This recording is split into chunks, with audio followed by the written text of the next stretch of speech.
A little over 5 years ago, a spokesman for Enrique Peña Nieto, who was soon to be elected president of Mexico, leaned across a cafe table and told me what his boss had in mind for relations with America, mimicking Europe's single market and wiping away the border between them entirely to allow unfettered freedom of movement for goods, services, capital and people. If ambitious, then such a notion looks laughable today.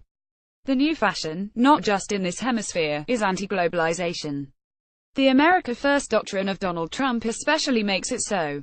His signature pledge of last year's campaign, the construction of thousands of miles of border wall, is still part of his agenda.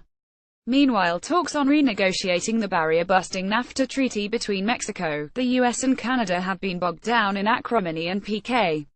Last week, all three sides admitted the goal of revising the 1994 pact by year's end is beyond their grasp for the simple reason that the US is making demands the other two countries can't possibly swallow.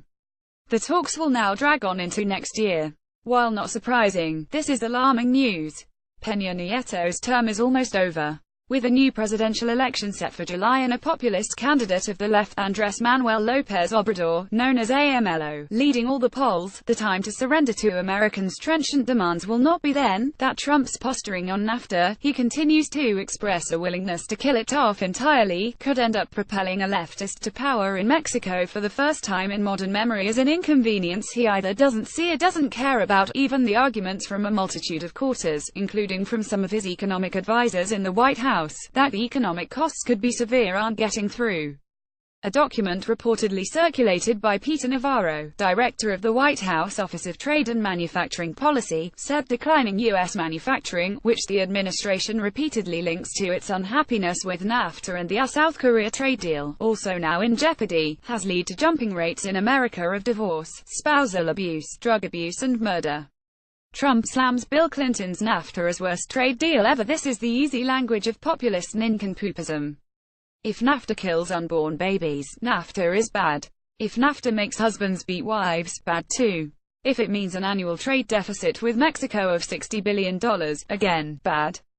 The problems with this approach should be self-evident.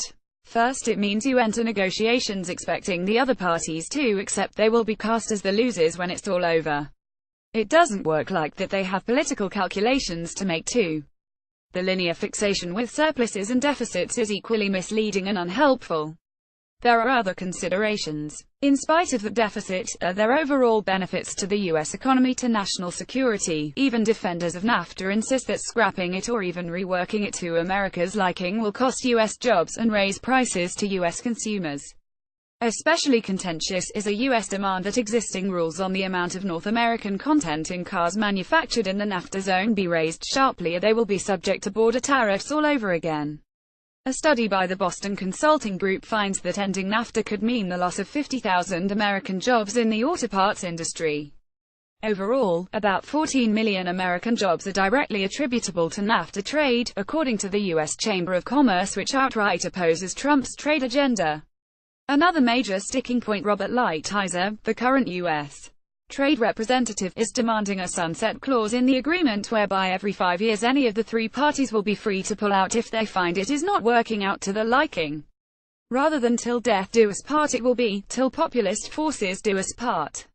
It's bad enough Trump is risking the livelihoods of precisely the blue-collar Americans he purports to champion. But he is also turning his back on what has been a central tenet of the Republican Party for decades: open engagement with other nations, including trading with them freely, makes the world a peaceful place. It is a prerequisite for global stability. Trump has a quite different approach: pick fights and relish conflict, even with our closest neighbors. Listen on the topic to former President George W. Bush. His rare foray back into the public glare last Thursday at a forum in New York co-sponsored by his presidential library was widely seen as a veiled attack on Trump. But the more important message was this: the isolationist winds he has harnessed and fanned is taking the country and the world into a newly dangerous place. We see a fading confidence in the value of free markets and international trade, forgetting that conflict, instability, and poverty follow in the wake of protectionism, he warned. We have seen the return of isolationist sentiments, forgetting that American security is directly threatened by the chaos and despair of distant places, where threats such as terrorism, infectious disease, criminal gangs and drug trafficking tend to emerge. Bush acknowledged the resentments of people are real. They are angry. And they are frustrated. We must hear them and help them, he went on. But we can't wish globalization away, any more than we could wish away the agricultural revolution or the industrial revolution. In other words, don't fight it, but fight the negative side effects that come with it. There is a lot that can be done if you focus on it. Try, for instance, requiring Amazon to set up its touted second headquarters not in New York or Houston but somewhere lagging behind and in need of a leg up. But it's hard to find that focus if you're too busy blaming abortion rates on a 23-year-old trade deal. Reuse content.